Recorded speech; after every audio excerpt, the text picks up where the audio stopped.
Welcome to another session of IntelliQuest's The World's 100 Greatest Books. In this session, we'll explore a very unique book in our series, the only work that can be termed a travelogue, although it's also an autobiography, a history, and a sociological study. The book is The Travels of Marco Polo, published in 1299 in Genoa, Italy.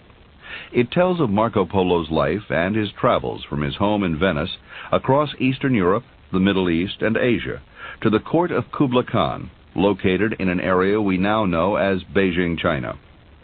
Marco Polo's book is generally considered non-fiction, although, as you'll see, the writer's imagination and tendencies to exaggerate make it a blend of both non-fiction and fiction. For 13th century readers who were unfamiliar with the places and people Polo described, it was difficult to discern fact from fantasy. But today, with our vast knowledge of history and geography, it's somewhat easier to tell when the author was striving more for effect than for accuracy. Fantasies aside, The Travels of Marco Polo was an extremely important book for its time and still offers an enchanting and rich glimpse into far-off exotic lands and a period of history that no one else of his era had the opportunity to describe. It also ushered in the age of exploration, inspiring many adventurers, including Christopher Columbus, to seek new worlds and to discover the new in the old. Marco Polo traveled for 26 years in the Near and Far East, and for 20 of those years he was in the service of Kublai Khan, the mighty Mongol emperor, who was a descendant of Genghis Khan. When he returned to Italy, he recorded the memories of his travels with the help of a romance writer from Pisa named Rustichello. Those records, almost 400 pages of them, are a valuable and mesmerizing account of the cultural, political, and social life in the many lands he visited. His vivid and detailed descriptions include dress and costumes, food, religious beliefs and rituals, marital customs, funeral rites, housing and architecture, monuments and shrines, transportation, trade and commerce, agriculture, plants and animals, geography and topography, government, class structure, and arts and crafts. His book is also peppered with anecdotes, folk tales, legends, and oral histories he'd heard from the people he met. Because he became a trusted friend and emissary of the great Kublai Khan, a special feature of the book is his colorful descriptions of the Khan himself, of his palace, his wives and concubines, his servants, his wealth, and his regal, opulent lifestyle. Polo traveled in the countries and regions we know today as Turkey, Iraq, Iran, Afghanistan, Pakistan, India, Tibet, and China. It was an extraordinary journey for its time. No other European had ever traveled so far. There were no books, no chronicles, no first-hand accounts of the lands in the Far East.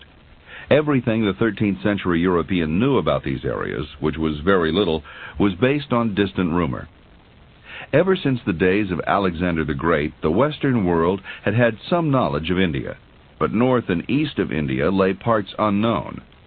Though great quantities of Chinese silk were carried along the caravan trails of Central Asia for sale in the Roman Empire, no one seemed to have any knowledge of the countries from which it had come, nor of the countries it had passed through.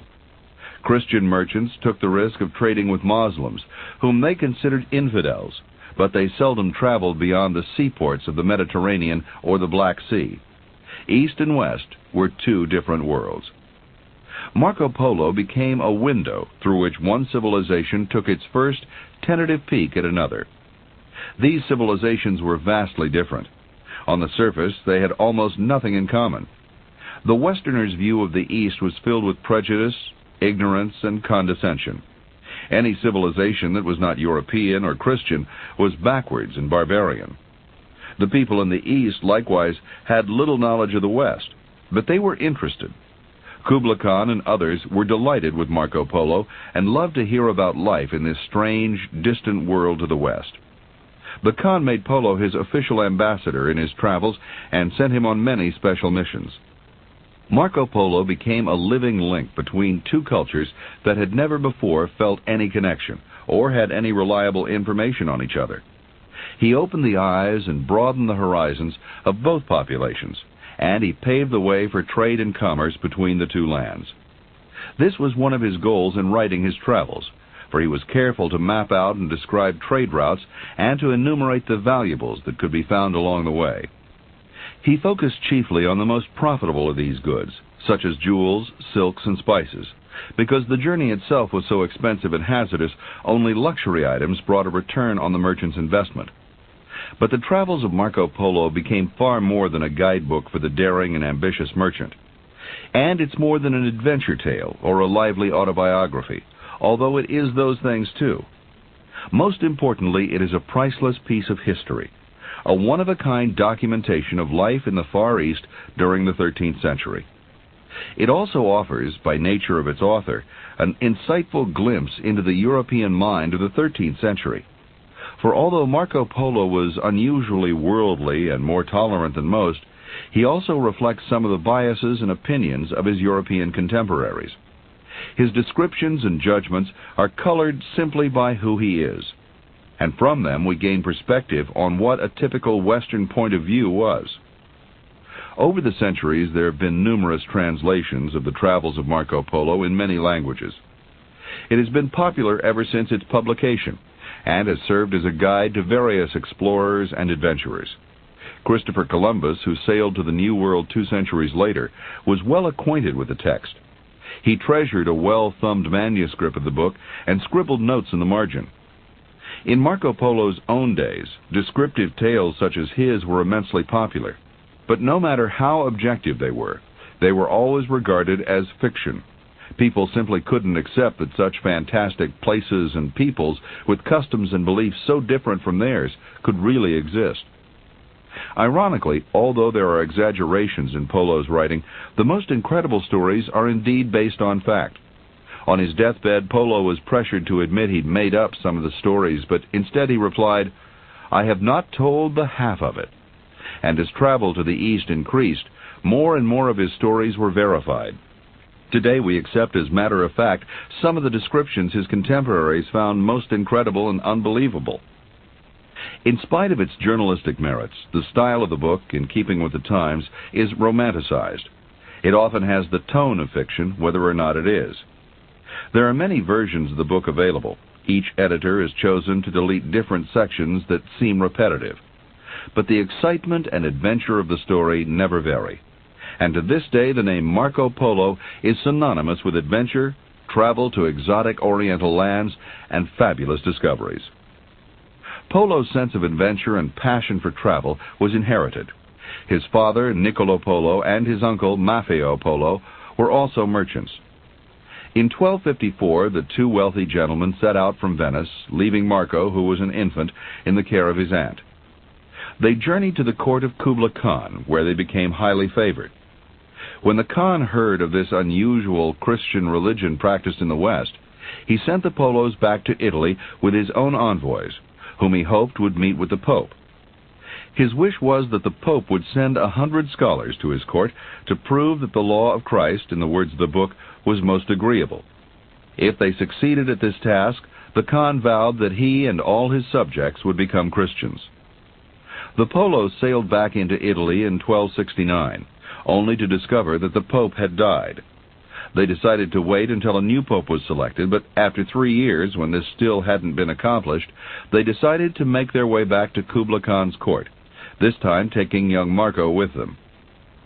Before the three could set out on their journey, Pope Gregory was anointed, and so they approached him with Kublai Khan's request.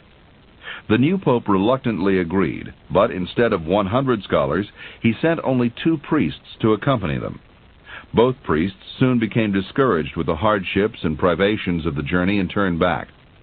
The 3 explorers, Marco Polo, his father Niccolo Polo, and his uncle Maffeo Polo, forged ahead. We know very little of Marco Polo's life before and after his travels, and there are no detailed descriptions of him as a man. He was born in the year 1254 in Venice, 2 years before the beginning of the famous 100 Years' War between Venice and Genoa. Marco Polo's involvement in this war would later result in his imprisonment, a lucky event as it turned out, because this is where he wrote his travels. Marco Polo's times were the times of St. Thomas Aquinas, of Dante, author of the Divine Comedy, and the great Persian poets Rumi and Hafiz. It was a period that saw the end of the Crusades, the founding of the Ottoman Empire, and intensification of the Inquisition, including the use of torture. Most importantly to Marco Polo, it was also the age of the Mongol conquerors. In 1206, 48 years before Polo was born, the Mongol tribes gathered at their holy place in the plain of Karakoram and elected a ruler, or Khan. Under his rule, they conquered the northern region of China, known as Cathay, and then decided to conquer the world. Within 2 generations, they succeeded in conquering almost the entire landmass of Eurasia, excluding only India, Arabia, Western Europe, and parts of Indochina. This stupendous empire was unequaled either before or since in terms of sheer size, and the entire eastern part of it was under the rule of the Khan and his successors. The rest was divided up between 3 lords who were members of the Khan's family. The passage of the Mongol army left devastation and death in its path. To Christians, it seemed the legions of Satan were on the march. Christians referred to the Mongols as Tartars because it reminded them of the word Tartarus, a mythological term for hell. Still, Christians were not terribly upset because the only Christian victims of the Mongols were the Russians, who were rebel followers of the Greek Church. The victims who really suffered under the Mongols were the Muslims, who had long been enemies of the Christians. It was in this setting that Marco Polo's father and uncle set out for the East, in spite of their friends' warning against it, in the year 1260, when Marco Polo was only 6 years old. They were seeking a more profitable market for their wares, but when asked by a Mongol lord to take a message for him to Kublai Khan's court, they couldn't resist. At that point, they became the first Europeans to penetrate China, and when they marched their little caravan into Cathay, they also marched right into the history books. Kublai Khan was a very different man from his more savage ancestors. He had absorbed something of Chinese culture, including the humanitarian spirit of Buddhism. In many ways, he was a simple, vigorous common nomad, but he was also a visionary and a remarkably efficient ruler. It was at this time that Kublai Khan sent the Polos back to Italy to recruit Christian missionaries. They returned instead with the 17-year-old Marco and remained in the East for over 20 years. What the Polos did during these 20 years is largely unknown. The book doesn't detail all those years and only describes certain events from the period, or general situations. What is obvious is that they enjoyed the freedom of travel throughout the empire, although where they exactly went is still a matter of debate. It's generally believed that they were cut off from all communication with the West, although even this isn't certain. In 1292, the Polos began their journey back to the West, taking the long sea route through the Malay Straits. After their arrival in Venice in 1295, there are almost no accounts of their lives. One story has it that their families and friends failed to recognize them, and that the Polos dramatically tore open their shabby travel garments and let fall a stream of rubies, diamonds, and emeralds. In 1298, at the age of 44, Marco Polo was a prisoner of war at Genoa. He had been captured while serving as the commander of a Venetian galley in the long war between Genoa and Venice, who were competitors in sea trade. He was probably released under the terms of a peace treaty signed in 1299. During his imprisonment, he entertained fellow prisoners with the stories of his travels, and one of them, a writer and professional storyteller named Rustichello, recognized the potential of an epic narrative. He convinced Marco Polo to send to his father in Venice for his notes on his travels. This was the start of a literary partnership that would produce an enduring classic. It is Rustichello who gave the book its romantic flourish, and perhaps also some of its fable and fiction. Marco Polo dictated 4 books to him, which were later published as one volume. It remained the only source of information about the Far East until the late 19th century. Marco Polo died 26 years after its release in 1324 at the age of 70. He left a detailed will in which he freed his Tartar slave and left the bounty of his travels to his 3 daughters. Although history has left us no descriptions of Marco Polo, we can determine a lot about him just by reading his book. Obviously, he had great enterprise, resourcefulness, stamina, and, fortunately for his readers, an amazingly retentive memory. He noticed things with the eyes of a practical merchant and traveler, which is why there are so many references to food and water along the routes, means of transport, and the marketable products in every district. He's true to his age in that he classifies people mainly on the basis of religion rather than race or culture. They are either Christians, Jews, Saracens, or idolaters. He's hostile towards Muslims, whom he refers to as worshippers of Mahomet, but he's more tolerant toward idolaters, who include basically Buddhists and Hindus. He had a special respect for their holy men, and even compared the Buddha to a Christian saint, quite a leap of faith for a man of his time. The outstanding feature of Marco Polo's book is its description of the people he encounters. He provides abundant and picturesque details of the Persians, Turks, Tartars, Chinese, Tibetans, and Indians, including all the particulars of their dress, physical features, customs, and mannerisms.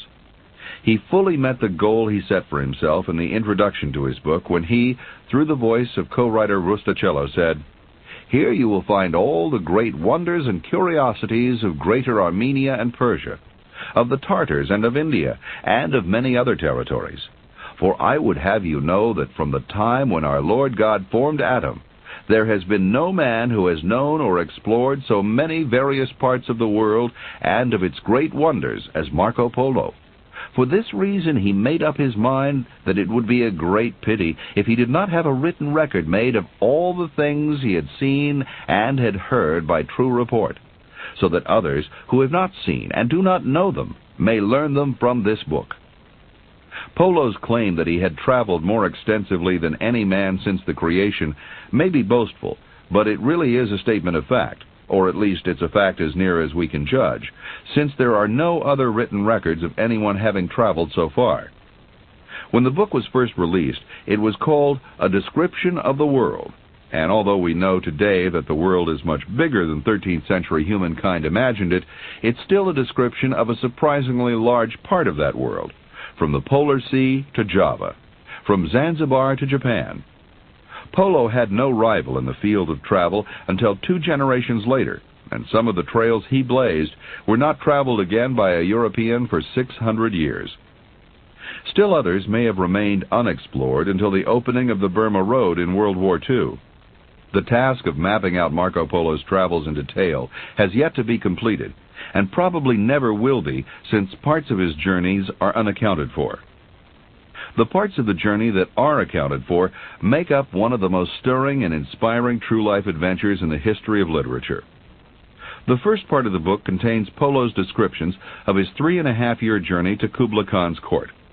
It's a fascinating narrative with vivid renditions not only of geography and traveling distances and conditions, but of specifics like food preparation and production, trade, religious practices, and customs and oral traditions among the many tribes and civilizations he encountered. He passes through the area we now know as Turkey and offers a description of what we call today Mount Ararat. In the heart of Greater Armenia is a very high mountain, shaped like a cube, on which Noah's Ark is said to have rested, whence it is called the Mountain of Noah's Ark. It is so broad and long that it takes more than 2 days to go around it. On the summit the snow lies so deep all the year round that no one can ever climb it. This snow never entirely melts, but new snow is forever falling on the old, so that the level rises. But on the lower slopes, thanks to the moisture that flows down from the melting snow, the herbage is so lush and luxuriant that in summer all the beasts from near and far resort here to batten on it, and yet the supply never fails. This flow of moisture also has the effect of making the hillsides very boggy. In some versions of the book, Marco Polo also says that the Ark is actually visible as a black patch among the snow on the mount, although it cannot be seen at close quarters. The natives seldom mention it, but on being questioned they answer, "It is said that the black patch is the ship of the world." Polo continues through the Middle East, providing descriptions of many villages and peoples along the way. He's particularly impressed by Baghdad and says, "In Baghdad, which is a very large city, the Caliph of all the Saracens in the world has his seat, just as the head of all Christians in the world has his seat in Rome. Through the midst of the city flows a very large river, by which travelers may go to the Indian Sea. By this route merchants come and go with their merchandise. You should know that from Baghdad to the sea is a journey of fully 18 days. Merchants traveling to India follow this river to a city called Kais, where they enter the Indian Sea. On the river between Baghdad and Kais, there is a large city named Basra, and in groves all around Basra grow the best dates in the world. It is in Baghdad that most of the pearls are pierced that are imported from India into Christendom. Here, too, are woven many fabrics of cloth of gold and silk, very richly decorated with beasts and birds. It is a great center for the study of the law of Muhammad and of necromancy, natural science, astronomy, geomancy, and physiognomy. It is the largest and most splendid city in all these parts. In his description of Baghdad, Polo presents an Arab city that can easily rival the greatest cities of Europe. He points out its cultural, scientific, and commercial achievements, and of course recognizes its importance to the merchant, not only through its strategic location, but in the many exquisite wares to be found there. In the 13th century, Baghdad was an important crossroads, and the religious spiritual center of the Muslim world. His reference to Muhammad is a reference to Muhammad. He refers to the prophet of Islam by the name Muhammad throughout the book. He also uses the term Saracens interchangeably with Muslims. Polo travels on and offers a description of another important Arab city, Tabriz, which he says is the most splendid city in a province called Iraq. Today, of course, Tabriz is in Iran. His description of Tabriz is notable, not just because it demonstrates his consistent awareness of merchandise and trade, but because it also reflects the Christian bias he carried with him while traveling through Islamic territories.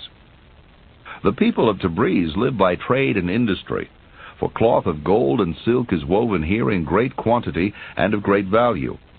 The city is so favorably situated that it's a market for merchandise from India and Baghdad, from Mosul and Hormuz, and from many other places. And many Latin merchants come here to buy precious stones, which are found here in great abundance.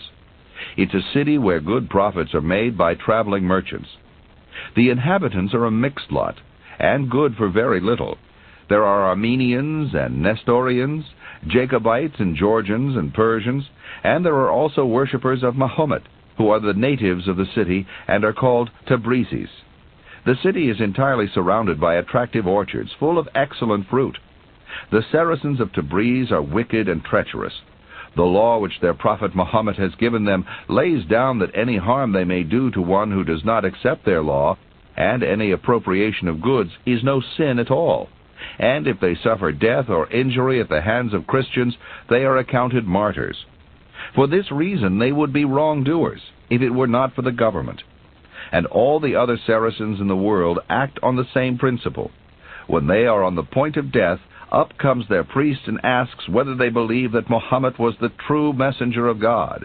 If they answer yes, then he tells them they are saved. That is why they are converting the Tartars and many other nations to their law, because they are allowed great license to sin, and according to their law, no sin is forbidden.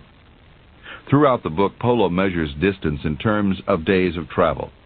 A day's ride, or 10 days' ride, or 40 days' ride is the only means for measuring distance he had. But it was also more relevant to the merchants of the time, who rode from place to place and would have had little use for measurements in miles or kilometers. After several days, Polo reaches the Persian Gulf and stops at a city on the coast called Hormuz.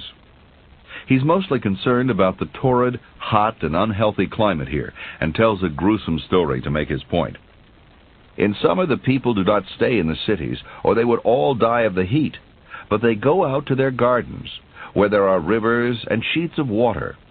It is a fact that several times in the summer there comes a wind from the direction of the sandy wastes that lie around this plain, a wind so overpoweringly hot that it would be deadly if it did not happen that as soon as men are aware of its approach, they plunge neck deep into the water and so escape its heat. To show just how hot this wind can be, here is an account of something that happened when Messer Marco was in these parts. A king resolved to seize the opportunity when the men of Hormuz were living outside the city in the open. He mustered 1,600 horses and 5,000 foot soldiers, and sent them across the plain to make a surprise attack. One day, having failed through faulty guidance to reach the place appointed for the night's halt, they bivouacked in a wood not far from Hormuz. Next morning, when they were on the point of setting out, the hot wind came down on them and stifled them all, so that not one survived to carry back the news to their lord. The men of Hormuz, hearing of this, went out to bury the corpses, so they would not infect the air. When they gripped them by the arms to drag them to the graves, they were so parched by the tremendous heat that the arms came loose from the trunk, so that there was nothing for it but to dig the graves beside the corpses and heave them in. Polo often includes sensational stories like these in his narrative, and, apparently afraid people wouldn't believe him, adds postscripts assuring the reader that what he says is true. He also reports superstitions, miracles, magic, and occult events, and beliefs, such as this story about a great desert he encountered in Turkestan. The truth is this: when a man is riding by night through this desert, and something happens to make him loiter and lose touch with his companions by dropping asleep or for some other reason, and afterwards he wants to rejoin them, then he hears spirits talking in such a way that they seem to be his companions. Sometimes, indeed, they even hail him by name. Often these voices make him stray from the path, so that he never finds it again, and in this way many travelers have been lost and have perished. And sometimes in the night they are conscious of a noise like the clatter of a great cavalcade of riders away from the road. And believing that these are some of their own company, they go where they hear the noise, and when day breaks, find they are victims of an illusion, and in an awkward plight. And there are some who, in crossing this desert, have seen a host of men coming towards them, and, suspecting that they were robbers, have taken flight.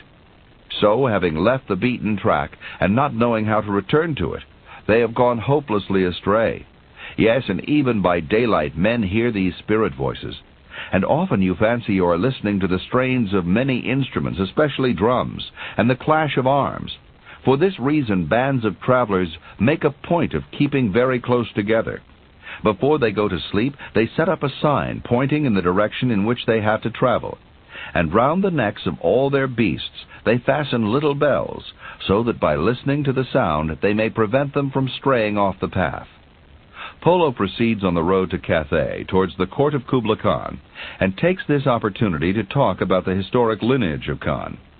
Historians have found many errors in Polo's account of the rise and fall of Mongol rulers, but his descriptions of their customs are a treasury of information, previously unknown to the world and unknown to us today if not for his book. Here's part of his description of the funeral rituals when one of the Khans has died. You should know that all the great lords who are of the lineage of the Khan are conveyed for burial to a great mountain called Alti. When one of them dies, even if it be at a distance of 100 days' journey from this mountain, he must be brought here for burial. And here is a remarkable fact. When the body of a great Khan is being carried to this mountain, be it 40 days' journey or more or less, all those who are encountered along the route by which the body is being conveyed are put to the sword by the attendants who are escorting it. Go, they cry, and serve your Lord in the next world. For they truly believe that all of those whom they put to death must go and serve the Khan in the next world. And they do the same thing with horses. When the Khan dies, they kill all his best horses, so that he may have them in the next world. It is a fact that when Mongol Khan died, more than 20,000 men were put to death, having encountered his body on the way to burial. The second section of the Travels of Marco Polo tells of life in the court of Kublai Khan.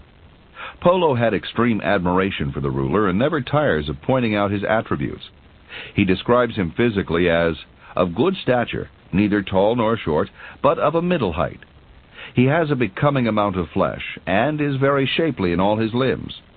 His complexion is white and red, the eyes black and fine, the nose well formed and well set on. He depicts the Khan's palaces, his vast court, his government and armies. He also gives an account of a battle led by the great Khan himself.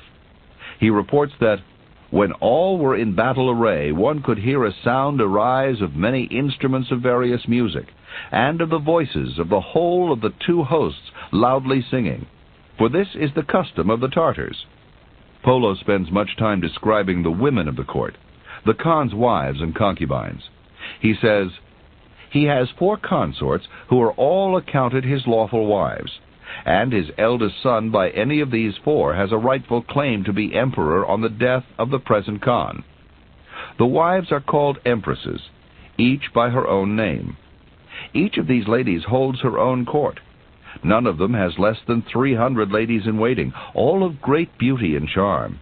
They have many eunuchs and other men and women in attendance, so that each one of these ladies has in her court 10,000 persons."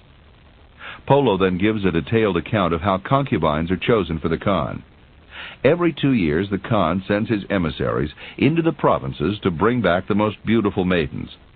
They are assessed further by noblewomen in the court when they arrive at the palace, and only the very best are chosen for the Khan. Polo makes a special point of saying that the men in the provinces don't resent the taking of their women, since it's an honor for a woman to be chosen to serve the Khan.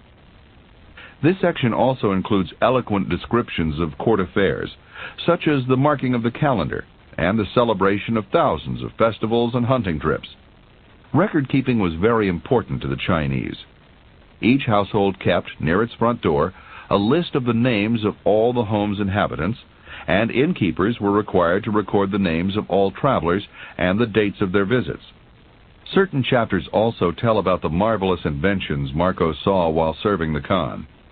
These include the use of paper money, a system of express messengers, rather like the Pony Express, and efficient highway systems. Some of the remains of these can still be seen today. Polo is very amazed when he discovers an unfamiliar source of fuel, which we know by his description is coal. "Let me tell you next of the stones that burn like logs. It is a fact that throughout the province of Cathay there is a sort of black stone, which is dug out of veins in the hillsides and burns like logs. These stones keep a fire burning better than wood. I assure you that if you put them on the fire in the evening and see that they are well alight, they will continue to burn all night, so that you will still find them glowing in the morning. They do not give off flames, except a little when they are first kindled, just as charcoal does. And once they have caught fire, they give out great heat." For all the fantastic inventions he stumbles upon, Polo gives credit to Kublai Khan, whom he sees as a man of wisdom and benevolence. One of the delights of the Travels of Marco Polo is to see how the 13th century traveler describes and interprets things which are completely new to him, but which are very familiar to us today. His description of coal is one example. Here's another. This time a strange new animal he discovered on his way from Beijing to Bengal. "In this province live huge serpents of such a size that no one could help being amazed even to hear of them. They are loathsome creatures to behold. Let me tell you just how big they are. You may take it for a fact that there are some of them 10 paces in length that are as thick as a stout cask, for their girth runs to about 10 palms. These are the biggest. They have 2 squat legs in front near the head, which have no feet but simply 3 claws, 2 small and 1 bigger, like the claws of a falcon or lion. They have enormous heads and eyes so bulging that they are bigger than loaves. Their mouth is big enough to swallow a man at one gulp. Their teeth are huge. All in all, the monsters are of such inordinate bulk and ferocity that there is neither man nor beast but goes in fear of them." Here the explorer has obviously come across his first crocodile. At the end of this section of the book in the Khan's court, Marco Polo has become fluent in 4 different languages and is now a valuable ambassador for the emperor. He describes some of the different missions he's sent on. In the next section of the book, Marco Polo recounts in detail the many travels he made on behalf of the Khan, to places like Japan, Indochina, southern India, and what he calls the coast and islands of the Indian Sea, including Ethiopia. After 17 years at the court of the Khan, the wealthy Polos, surrounded by envious princes, decided that if they ever wanted to return to Venice, they would most easily do so under the protection and safety of the Khan. They resolved to go while the ruler, already an old man, was still alive. They asked his permission to return home, but at first he refused. The emperor enjoyed their company and services too much to let them go. After a time, however, he was persuaded to let them leave. 14 ships were prepared for the voyage home, and during that voyage 600 crew members were lost in storms. While still en route, they heard news of Kublai Khan's death. Polo writes of the exotic regions they visited on their way back. He talks of camel caravans gathered by fountains of oil, hauling off this strange black liquid, which is an amazing source of heat and light. He tells of the city of Mene, with its 2 great towers, one of silver, the other of pure gold. He describes the utopian Chinese city of Kinsai, with 12,000 bridges spanning its rivers and canals, its stone-paved streets, and its hundreds of beautiful carvings. He marvels over the magical Lak province, where people commonly live to the age of 150. He also describes strange characters and mystical tribes. A miserly ruler unwilling to provide for his kingdom's protection, who was captured and locked in a tower, where, surrounded by piles of gold, he starved to death. A diabolical band of robbers, which had the power to call down the powers of darkness upon the caravans they attacked. Tribes where fathers took care of newborn babies, while the mother was allowed to move freely about. An ancient drug dealer, who used his trance-induced followers to commit murders. And various sorcerers and cannibals. He includes fantastic tales of natives who made their living by selling pickled monkeys, which they passed off as pygmies and sold to naive sailors as souvenirs. There are also stories of men with tails and, more believably, brutal pirates.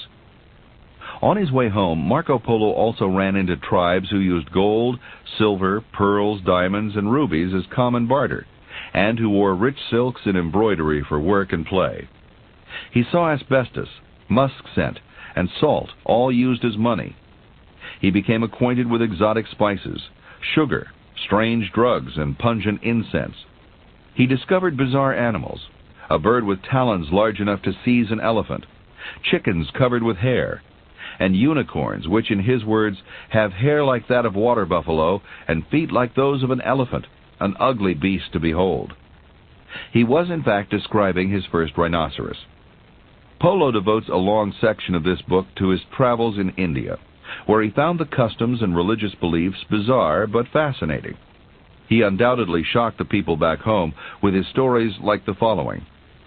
When a man is guilty of a capital offense and the king has decreed his death, the offender declares that he wishes to kill himself out of respect to some particular idol. The king expresses his approval.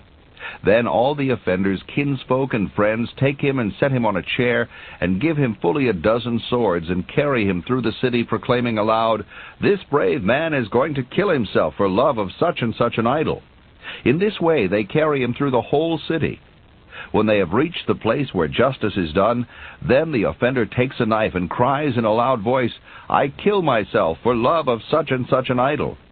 Having spoken these words, he takes 2 swords and thrusts them into his thighs at one stroke. Then he thrusts 2 into his arms, 2 into his belly, 2 into his chest, and so he thrusts them all in, crying aloud at each stroke, "I kill myself for love of such and such an idol." Another custom is this. When a man is dead and his body is being cremated, his wife flings herself into the same fire and lets herself be burnt with her husband. And I assure you that there are many who do as I have told you. Yet these stories of what Christians would consider pagan and barbaric customs are well balanced by Polo's tolerance for what he called the idolaters of India, and by his respect for their sense of justice, their great kingdoms and splendid cities, their beautiful products, their yogis and holy men, and their deep faith, even though it's a faith that defied Western understanding. From India, Marco Polo travels through Zanzibar, where he's stunned by the size and strength of the natives, on to Abyssinia, where the citizens brand themselves with hot irons, and back into Turkestan, at which point he gives detailed accounts of the Tartar Wars, sometimes accurate, sometimes not. He ends the book with battle stories of these wars, but adds a postscript about his departure from the East that says, "For our part, as to how we took leave of the great Khan, You have heard in the prologue of this book, in the chapter that tells of the troubles encountered by Messer Maffeo and Messer Niccolo and Messer Marco in getting his leave to depart, and of the happy chance that led to our departure. And you must know that, but for this chance, we might never have got away for all our pains, so that there is little likelihood that we should ever have returned to our own country. But I believe it was God's will that we should return, so that men might know the things that are in the world.